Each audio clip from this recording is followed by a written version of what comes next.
Donc, mesdames et messieurs, bonjour, bonne soirée plutôt. Aujourd'hui, je vais vous parler de la situation dans le Caucase, donc les combats qui ont lieu depuis 15 jours environ entre l'Arménie et l'Azerbaïdjan, surtout dans la région du Haut-Karabakh. Ça fait 15 jours que la région du Haut-Karabakh, région peuplée surtout d'Arméniens, est l'objet de tirs de missiles, de roquettes, de drones, et il riposte. Bien entendu, l'Arménie riposte également.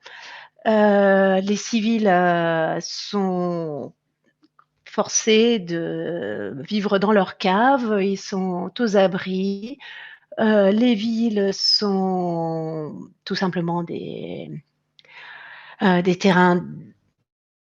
C'est un sont dans les abris, comme je dis, ils sortent entre les bombardements chercher de quoi s'alimenter, mais ne savent mais ont très peur pour eux, au point que déjà 70 000 personnes ont fui cette région sur 150 000 personnes qui l'habitent. Et ceux qui restent tout simplement parce qu'ils préfèrent mourir que de quitter leur pays. Ça ne veut pas dire qu'ils n'ont pas peur. Alors, comme je disais, ce sont des hostilités entre l'Arménie et l'Azerbaïdjan. Donc, le 27 septembre, l'Arménie a déclaré la loi martiale, mobilisé ses armées et demandé aux civils de rester, de rentrer aux abris. Alors, on ne sait pas exactement pourquoi ce conflit a repris, parce que l'Arménie et l'Azerbaïdjan ont des versions différentes des origines de cette reprise des hostilités. L'Arménie prétend que ses voisins auraient lancé une opération militaire dans la région sécessionniste du Haut-Karabakh. L'Azerbaïdjan prétend riposter plutôt à un bombardement qui a eu lieu pendant l'été. En tout cas, ce qu'on sait, c'est que l'épicentre de la crise et la cause principale est cette région du Haut-Karabakh, une région montagneuse et enclavée au cœur de l'Azerbaïdjan. La communauté internationale la reconnaît comme faisant partie de l'Azerbaïdjan, mais la population est à grande majorité arménienne. Et cela fait près de 100 ans qu'ils refusent la gestion azérie du pays. Ils estiment être arméniens, au point qu'en 1991, la région a fait sécession de manière unilatérale du pays et s'est déclarée république indépendante, la république de Artsakh. Bon, bien entendu, elle n'est pas reconnue par la communauté internationale, mais elle survit en grande partie grâce au soutien de l'Arménie.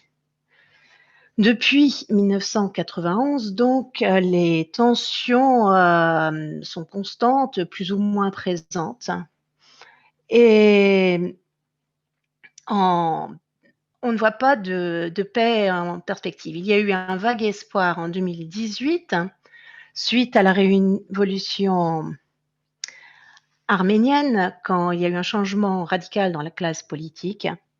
On pensait voir une fin de ce conflit, mais non, la situation reste très complexe. Tout a repris donc cet été, alors qu'il y avait eu un cessez-le-feu en 1994. Pour l'heure, on ne sait pas comment la situation va se développer. Elle est tendue, elle est incertaine, floue. On ne voit pas où on va. L'Azerbaïdjan prétend avoir repris du territoire occupé par l'Arménie. L'Arménie dit que ce n'est pas le cas pour le moment. Donc on ne sait pas trop où ça va nous mener en réalité. Et j'ai donc décidé que je vous parlerai un peu, pour commencer, du contexte historique, car c'est un conflit qui trouve ses origines au début du XXe siècle, 1918 plutôt, exactement. Les causes présumées de la reprise des hostilités en 2020, le rôle des acteurs régionaux et les perspectives potentielles.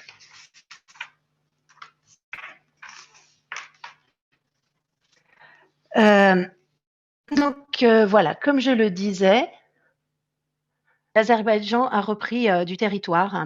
Comme je le disais, pardonnez-moi, j'ai été distraite par le message de MJ. Comme je le disais, le Karabakh est une région enclavée de l'Azerbaïdjan, une région montagneuse, une population d'environ 150 000 personnes, surtout à grande majorité arménienne. Et c'est une région où il y a énormément d'hostilités, ce depuis le début du XXe siècle, depuis la Révolution russe, donc en 1917. Beaucoup des pays, des populations qui étaient sous l'Empire russe ont déclaré leur indépendance, y compris l'Azerbaïdjan et l'Arménie, qui ont chacune créé des républiques indépendantes. Donc, l'Azerbaïdjan est un pays à grande majorité musulmane et ils ont donc fondé en 1918 la République démocratique d'Azerbaïdjan. C'était la première tentative d'une véritable démocratie musulmane, donc qui prédate l'expérience turque. L'Arménie, elle, est à majorité chrétienne. C'est d'ailleurs un État chrétien depuis le IVe siècle après Jésus-Christ. Donc, il y a une forte population apostolique, catholique, protestante. Et ils ont également créé une république indépendante. Cependant, dès leur création, les tensions, les conflits ont commencé à éclater dans la zone. Il y a eu une guérilla qui a duré de 1918 à 1922, avec des combats particulièrement intenses entre 1920 et 1922. C'était une fois de plus à cause de cette région du Haut-Karabakh et aussi ethnique et religieuse. À la fin 1922, les deux républiques ont intégré l'URSS pour des raisons différentes. A été occupée par l'armée rouge et en 1920 et ils ont filtré en URSS en tant que république soviétique en 1922 et l'Arménie avait peur de son voisin turc pour bien des raisons que nous connaissons tous, et souhaitait donc être protégée par l'URSS.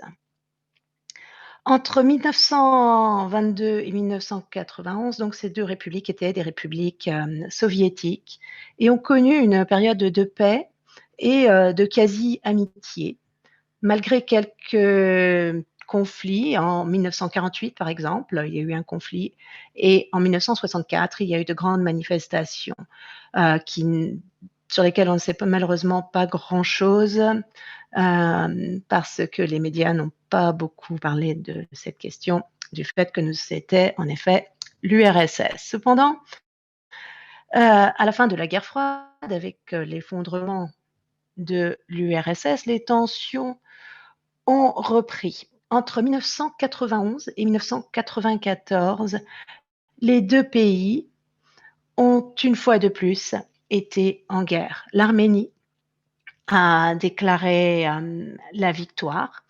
Elle avait le contrôle de la région du Haut-Karabakh et d'autres zones dans le pays.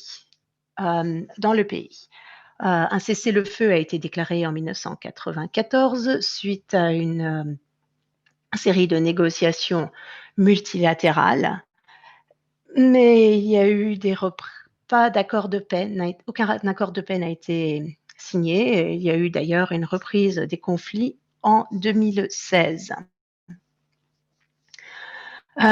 Aujourd'hui, la frontière entre l'Arménie et l'Azerbaïdjan est la frontière la plus militarisée, est une des frontières après la Corée du Nord et du Sud, bien entendu, les plus militarisées au monde. Les experts parlent de guerres de tranchées qui ont lieu 100 ans après la Première Guerre mondiale. C'est-à-dire que les soldats sont si proches qu'ils peuvent s'entendre entre eux, ils pourraient même discuter s'ils acceptaient de parler ensemble, bien entendu. Et les causes sont des causes ethniques, religieuses et territoriales, bien entendu. Donc voilà, c'est un conflit qui était gelé depuis 1994, qui a repris à la fin du mois de septembre 2020. Pourquoi a-t-il repris? Quelles sont les causes? On ne sait pas. Bon, comme je l'ai évoqué au début de mon discours, on pensait en 2018 qu'on allait avancer, qu'on allait arriver à un accord de paix avec cette révolution arménienne, ce changement de la classe politique, le nouveau gouvernement, de nouveaux espoirs. Malheureusement, le Premier ministre arménien, Nikol Pachinian, reste ferme sur la question du Haut-Karabakh. Et donc, ces espoirs de paix ont disparu comme la fumée ou voilà, de l'eau qui s'évapore au soleil. Et bon, pourquoi 2020? Pourquoi est-ce que tout a explosé en 2020? Certains experts estiment que c'est la crise de la Covid-19 qui a entraîné une crise économique en Azerbaïdjan, comme dans d'autres pays d'ailleurs, du fait de la baisse de pétrole et de gaz naturel à leurs voisins. Il est possible que d'une action militaire pour fédérer la population autour d'eux, pour obtenir quelques victoires territoriales et donc lutter en quelque sorte contre la morosité ambiante et peut-être revenir au processus de paix en position de force après des conflits. On ne les causes restent floues et ce, malgré mes recherches dans beaucoup de... il y a deux côtés, chaque côté raconte son histoire. Et bien entendu, dans cette région du Caucase Sud, il y a de nombreux autres acteurs. Tout d'abord, le voisin, le plus important, la Russie, qui a toujours eu de bonnes relations avec l'Arménie et l'Azerbaïdjan. Mais ils ont cependant une alliance défensive avec l'Azerbaïdjan du fait de leur appartenance à l'OTSC, une organisation de traité de sécurité collective russe en Arménie. La Russie a toujours été un médiateur de conflit, et ce depuis des années, depuis 1994. Mais ici, c'est sans succès.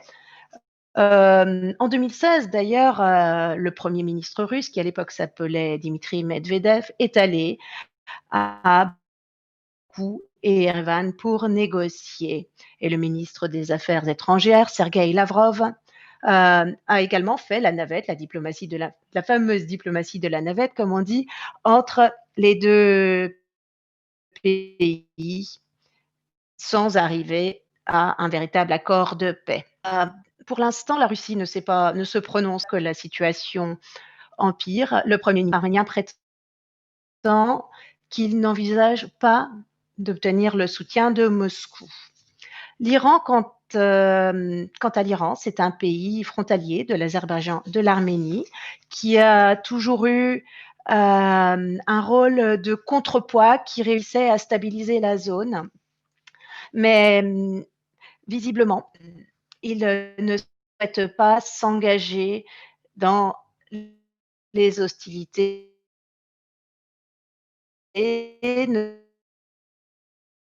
souhaite pas s'exprimer. Il enjoint toutes les parties prenantes à la discussion.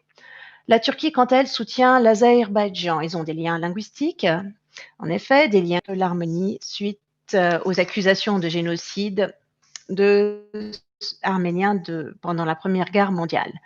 En 1993, donc l'Arménie et l'Azerbaïdjan ont vu qu'il y a eu ont vu la situation empirer et les Turcs ont soutenu l'Azerbaïdjan.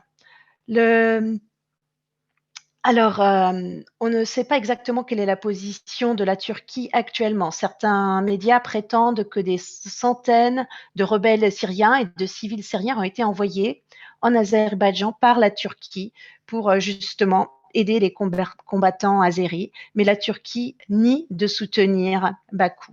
Alors, on ne sait pas, une fois de plus, exactement ce qui se passe.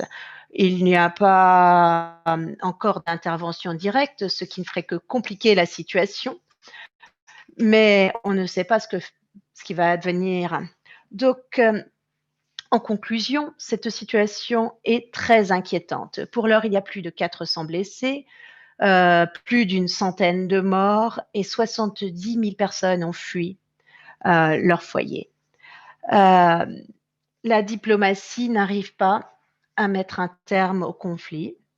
Il y a eu un cessez-le-feu signé vendredi dernier qui a fini lundi, dès lundi matin. En effet, on l'a tous vu dans les journaux.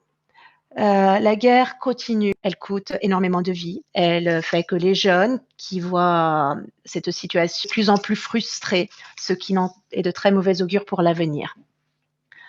Les combats se termineront sans doute quand l'Azerbaïdjan aura décidé d'y mettre un terme. Peut-être qu'un hiver particulièrement froid fera que les hostilités se terminent. Peut-être que quand ils auront regagné suffisamment de territoire, ils décideront d'arrêter les hostilités. Personne ne le sait, mais la situation est fort inquiétante. Donc voilà, je vais m'arrêter là parce que je crois qu'on doit retourner à la breakout room. J'espère que et j'espère avoir aidé à clarifier un peu cette situation qui me semble fort complexe et extrêmement inquiétante. Je vous remercie de votre attention.